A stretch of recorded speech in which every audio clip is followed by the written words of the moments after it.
Le vent sifflait au-dessus du fjord, alors qu'un drakkar fendait les eaux glacées de Scandinavie. À bord se tenaient des hommes aux cheveux tressés, en cotte de maille, imprégnés du sel de la mer.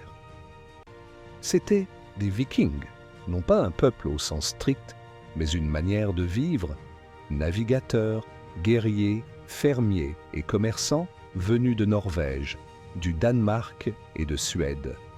Leur ère s'étendait du 8e au 11e siècle. Leur monde allait des rives gelées du nord jusqu'aux terres brûlantes de la Sicile. L'un d'eux s'appelait Halfdan. Il était né dans un petit village sur la côte norvégienne. Depuis l'enfance, on lui avait appris à manier l'épée, à honorer Odin et à se rappeler qu'une mort honorable est celle qui mène au Valhalla, porté par les Valkyries. À 20 ans, il partit en expédition, non seulement pour piller comme on le pense souvent, mais pour découvrir de nouvelles terres, du commerce, une autre vie.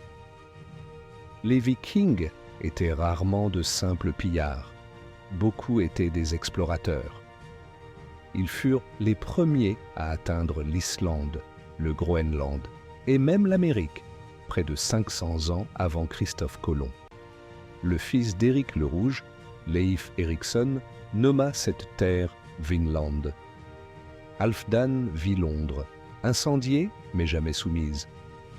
Il entendit les chants religieux de Byzance où il servit dans la garde personnelle de l'empereur.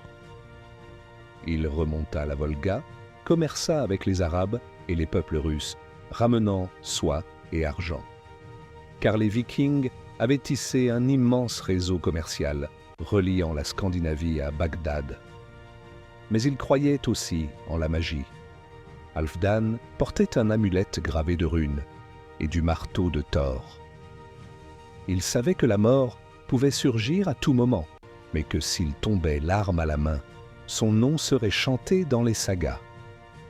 40 ans plus tard, son navire disparut dans les brumes du Nord. Il ne revint jamais, mais son nom subsista, gravé dans la pierre runique et dans les voix des skalds qui racontaient comment, un jour, les Vikings conquirent le monde, avant de se fondre dans le temps. Abonnez-vous si vous aimez ce genre d'histoire.